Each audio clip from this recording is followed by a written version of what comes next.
Think we can get started. I'm delighted to introduce Dennis Lee, a core faculty member and tenure track investigator at the Center for Dissemination and Implementation Science. And he's going to talk us through today's topic, which is theories, models, and frameworks. Oh my. Dennis, take it away. Thank you, Sarah. And good morning, everyone. I am very happy to talk about theories, models, and frameworks today. It is one of my favorite topics because I'm a huge nerd, as many of us are at CDIS. And here we go. There's a lot to get through. If I can press the button. And I'll apologize up front if I'm recovering from a cold, so I might have a cough or here or there. But today we are going to go through kind of making sense of the IS theories, models, and frameworks. There are very many of them. We will talk a little bit about some popular TMFs, and just to get you familiar with the names, we'll talk a little bit about how you go about selecting theories, models, and frameworks, putting them together in a project, and then we'll get into a nice round of discussion. As with all of our courses or all of our sessions, we have learning objectives for this week drawn from the Paddock et al. 2015 Implementation Science Competencies paper. For today, we will, by the end of today, we're hoping you are going to be able to define and communicate D&I research terminology, specifically around theories, models, and frameworks. And then under theory and approaches, describe a range of D&I strategies, models, and frameworks, identify appropriate conceptual models, frameworks, and program logic for D&I change. So we'll start off by talking about some scary statistics again. And this is one that you heard last session, that it takes 17 years to turn 14% of research to the benefit of patients. Today's scary statistic is that there are currently, and I do mean currently, over 143 published D&I theories, models, and frameworks, which is where we get the title from. Oh my. There's lots of them, and it's hard to, particularly for people who are new to D&I, this is a very daunting aspect of the field. And so in order for us to help you all make sense of the IS theories, models, and frameworks, we structured this lecture into 4 tips that make TMFs a little bit more accessible to people who are newer to the field. So the first tip right off the bat is that the distinction between a theory, a model, and a framework is not going to be important at this stage. Might be the first kind of concern that some people have, like how do you know which one is which? But I'm telling you that for now is not, the differentiation is not important, and which is why we typically group them into TMF as a whole. Now here I have provided formal definitions for reference. 3 of them drawn from that Nielsen article that you read, but the loose distinctions are really around, is something predicting, or is it prediction or description? And is it about the relationships between things, or is it about classification? Now, across kind of all of these categories, theories, models, frameworks, and we're throwing in a 4th one for now that I'll talk about in a little bit called taxonomy. Across all of these categories, the application in most implementation research studies is similar. It provides a list of constructs for you to study and to measure. And so the use of the 4 of these categories is fairly similar. I'll also warn you to not necessarily trust the name of any particular theory, model, or framework. There's lots of examples where something is named a framework, but probably fits the model a little bit better. Something's called a theory, but it actually is more of a framework. So don't always trust the name of one of these TMFs. Tip number 2, and this is one of my favorite quotes in all of stats and theory, that all models are wrong, but some are useful. And what that means is that there will never be a perfect model for you, so you don't really have to fret about picking the right one. As long as you find the one that is useful for your purposes in your specific context.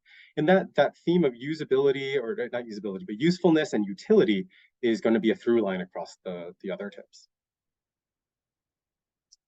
So we might have the question of why use theories, models, and frameworks if they are all wrong. And the answer is really to make our lives simpler.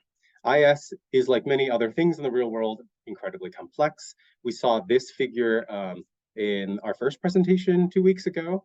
And you can see all the different moving parts. So TMFs really help us wrap our heads around these components, tell us where to focus, and ensure that we don't forget key pieces along the way. So they really help simplify and structure this complex phenomena to help guide your research questions, your selection of variables and measures, and help you interpret the data that you receive. So how are they useful then? Or in what ways can TMFs be used? And this is where that Nielsen article that you read really comes into play. And one of the reasons why it's so seminal is that Per Nielsen did a really phenomenal job categorizing, at that time, I think less than 100 theories, models, and frameworks into kind of these large buckets that really help just make it easier to understand their uses. So the first bucket is this our process models, and these really are the how-tos of the the TMF world. They tell you what to do, or like the process by which you do it, and specifically they specify the steps, stages, or the phases in the process of translating research into practice. We will do a deeper dive of process models in week 7. Today is mostly just an introduction. So a very common process model that's used widely through the IS literature is called EPIS, or Exploration, Preparation, Implementation, Sustainment. And you can see just from the visual, this process that implementation goes through. So this model says you always start in an exploration phase, and when you evaluate the need and potential EBP fit, then you'll move into the preparation phase. From there, you move into implementation and then sustainment. So you can see it kind of takes you from step 1 to step 4 of this process.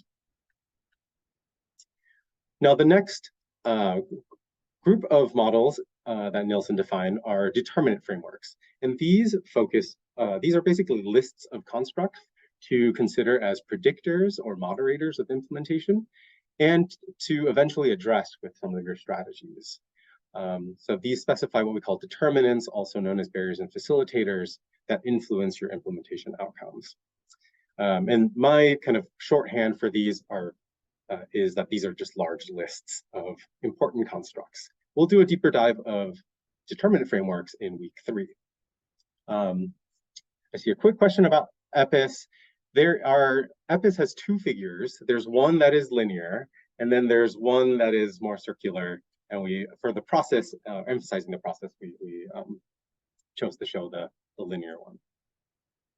So probably the most commonly used determinants framework is called the Consolidated Framework for Implementation Research, or CFIR. And there are 2 versions of this. In 2009 rather, CFIR 1.0 came out, and in 2022, after seeing how the framework has been used over the past decade, they came out with CFIR 2.0.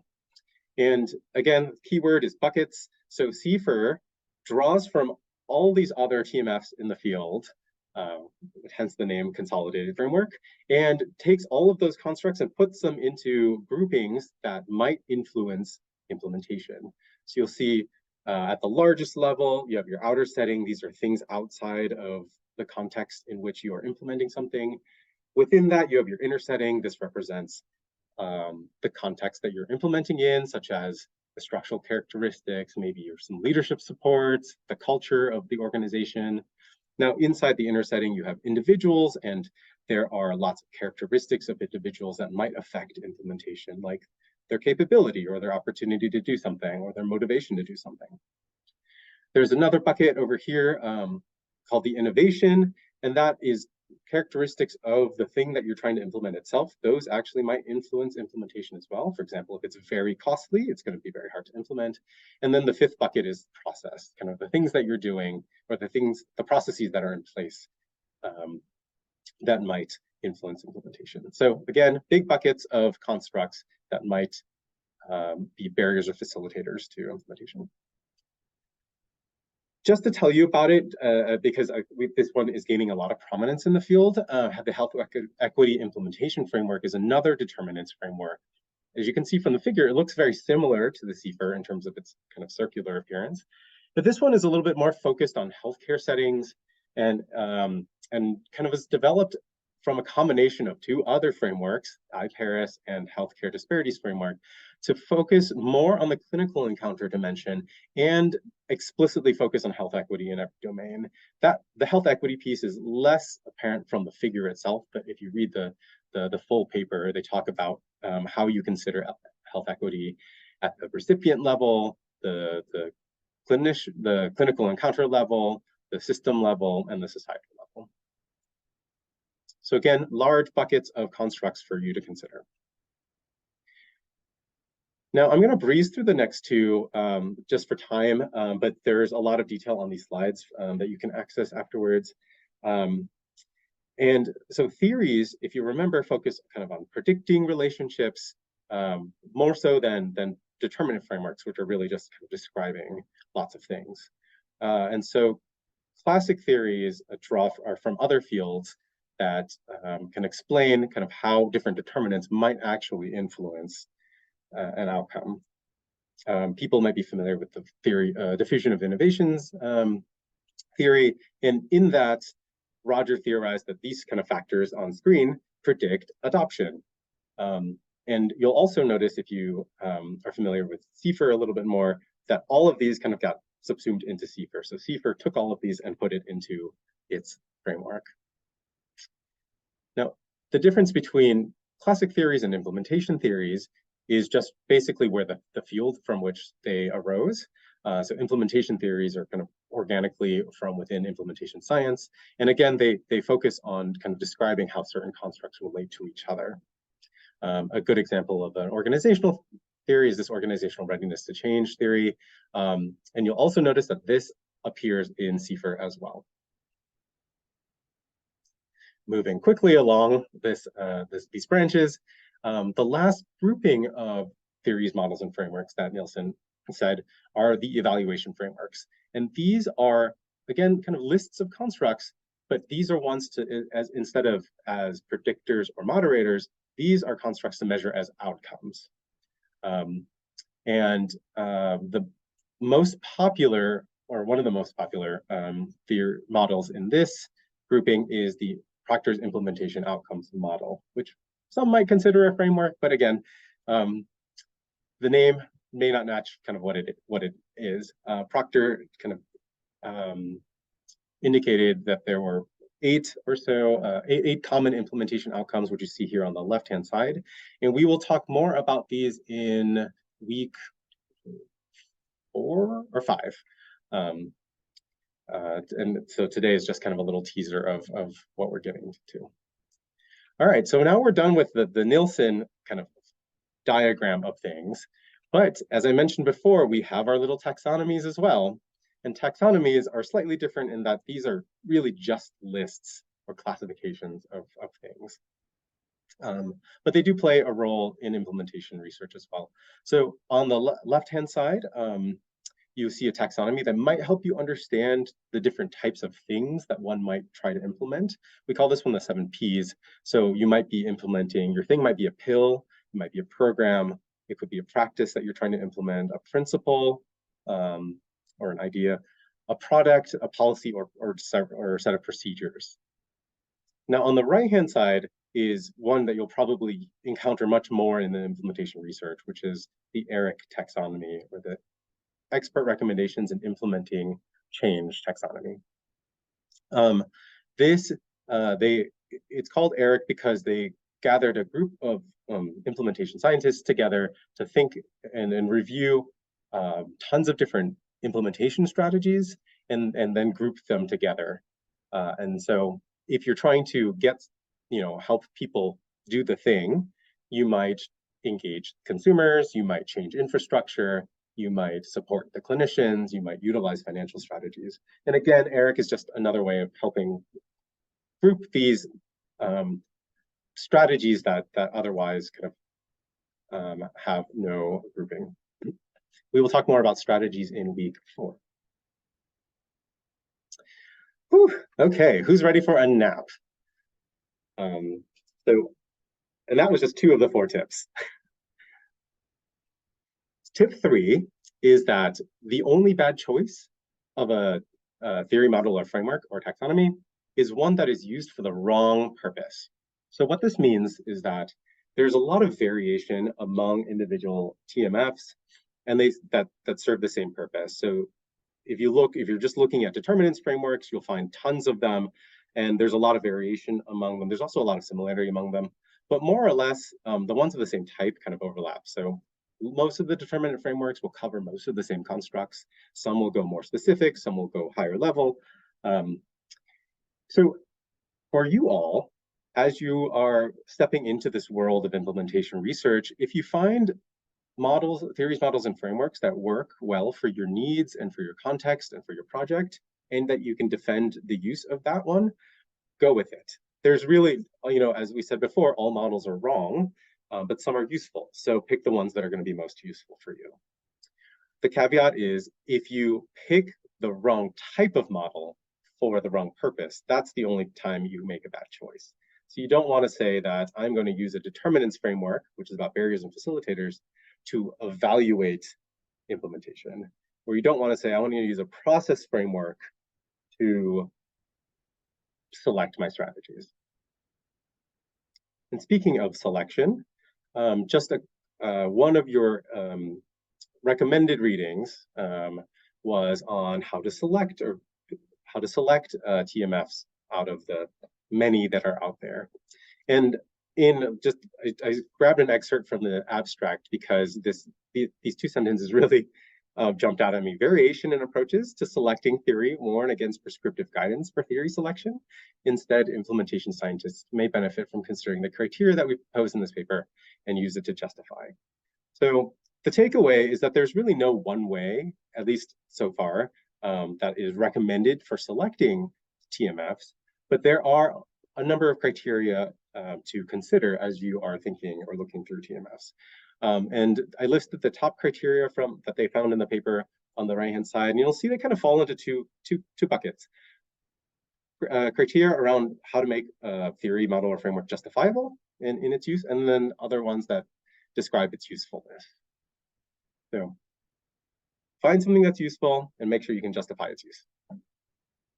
There's a really wonderful resource online called disseminationimplementation.org that is an interactive tool that lists tons and tons of these theories, models, and frameworks. And it helps you kind of select, browse these TMFs. You can also combine, you can kind of compare them as well. So there's a lot of interactive features on this tool that if you're a theory nerd like I am, this is a fun place to spend some time. So tip number 4 is that you usually need, and most often need, multiple TMFs in a single IS project. So reviewers of grants and projects will expect to see multiple TMFs, and each one with a distinct purpose. So if you have a large research project, you'll probably want a TMF to describe your determinants. You probably want a determinant framework. You'll probably need something to structure your strategies. You'll probably need another one to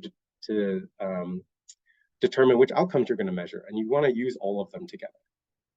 Now, this becomes a little tricky because each single model is very complex, and now you have a bunch of models together.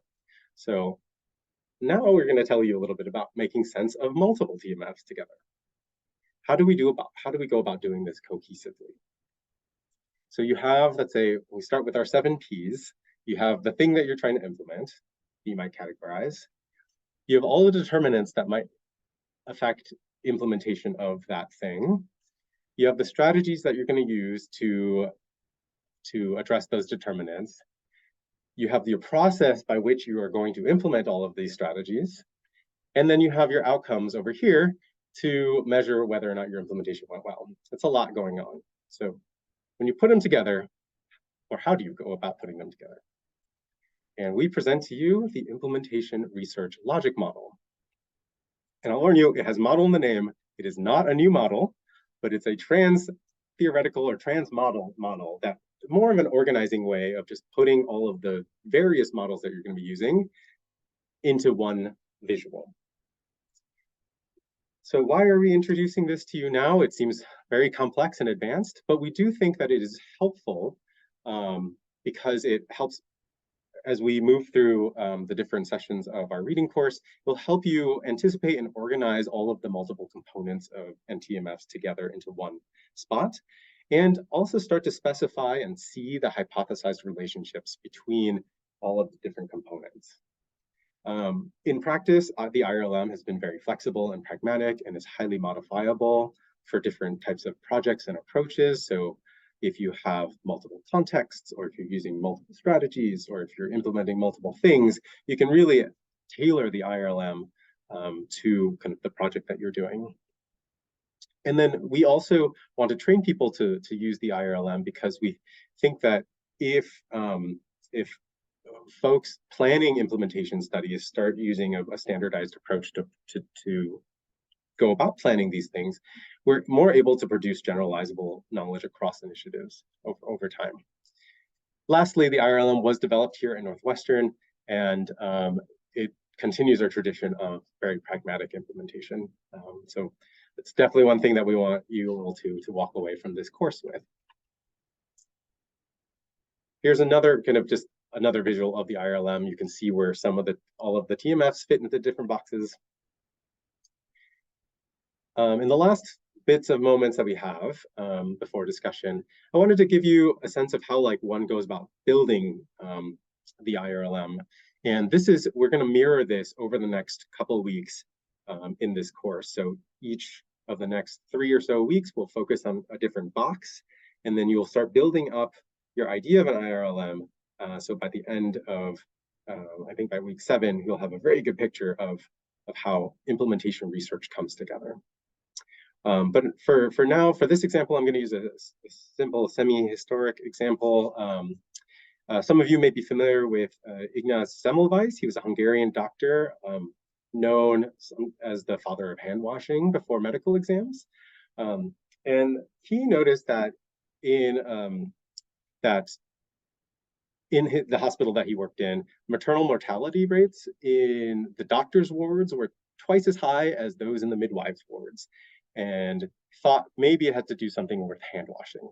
So we're going to fast forward in time, and now we've learned a little bit more about hand washing, and we want to implement hand washing. So our thing is hand washing before a gynecological exam. Under the 7 Ps, this might be considered a practice. So that's step 1, is to specify your thing. Step 2 is to identify how will you know that your practice worked. And so this is your health outcome. This is what we typically test in an effectiveness study. Did hand washing lead to decreased maternal mortality? So that you put that into the health outcomes box. Step 3 is to ask, okay, so what might get in the way of doctors washing their hands before a gynecological exam? Now, kind of historic research has looked at, and this is very simplified, that, some of the doctors believed that they were invulnerable, that they could possibly not do anything to harm their patients. And so that belief is potentially a barrier to getting them to wash their hands, because that they would have to admit their vulnerability in that and culpability in that process.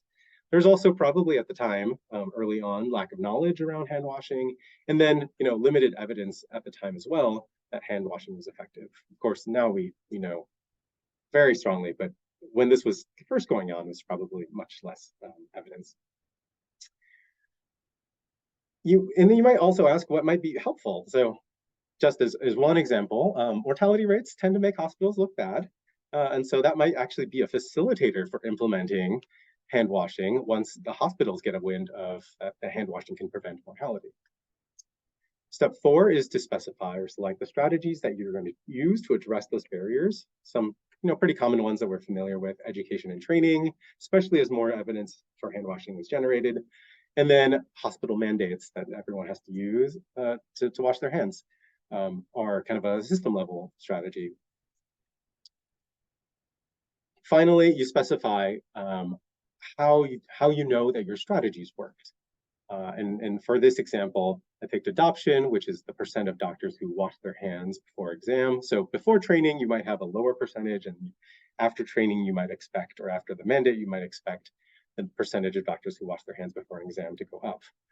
You could also look at fidelities, like how thoroughly do doctors wash their hands before or after training? And do you need to put in additional strategies to make sure that they are not only just like running their hands underwater, but doing it with quality and making sure that their hands are clean? Now, we mentioned in week 1 that we have 2 case studies that we're going to pull through all of these weeks together. And so I'm just going to start the IRLMs for them as well, just to give you a sense of how this works and with a real world example. Case study number 1 was around screening and brief intervention for risky drinking. So step 1, select the thing. Screening and brief intervention is the thing recommended by national organizations. And so that goes into the innovation box. And you see a picture from the Committee on Trauma, American College of Surgeons Guide around screening and brief intervention as the evidence-based thing. Then step 2 is to specify kind of your effectiveness outcomes, your health outcomes. And for our case, our clinical case, our primary outcome was going to be patient follow-up with primary care. And a secondary outcome is going to be reduced drinking. Now, over the next couple of weeks, my colleagues are going to fill in the barriers, the strategies, and the outcomes. So you'll see that build out, and we'll come back together in week, I always forget the numbers wrong, maybe 5 or 6. Our second case is for more of a prevention, kind of public health example of pre-exposure prophylaxis, or PrEP, for HIV prevention. So selecting the thing again, pre-exposure prophylaxis, goes in the thing box down here. And then the effectiveness outcome for PrEP is prevention of HIV infection. And again, over the next couple of weeks, we're going to fill out barriers and facilitators for PrEP, implementation strategies for PrEP, and outcomes, implementation outcomes for measuring implementation effectiveness. All right, we made it to the Emerald City in a much faster time than I thought I would do. So that gives us plenty of time for rich discussion. I just want to leave you with some final thoughts, or a final thought, and some discussion questions, and our facilitators have some more in their back pocket as well. But TMFs can definitely be scary at first. This is my Halloween costume from this year. I dressed up as theories, models, and frameworks, and actually got a shout out from Per Nilsson himself. He emailed me and said he found, or his son found, the photo online. But hopefully the 4 tips that we went through today kind of make TMFs a little bit more approachable, and the discussion will also kind of continue to shed light and kind of remove, kind of uncover the curtain, to go back to Wizard of Oz references, around theories, models, and frameworks, and how they can be useful to you all in implementation research. So some questions you might discuss: how might you use TMFs in your existing work? What concerns do you have about using them? And for those of you who have encountered them before, what have you encountered, and how useful or not useful were they? With that, I will release you all to discussion, and we will see you all together back again on February 7th.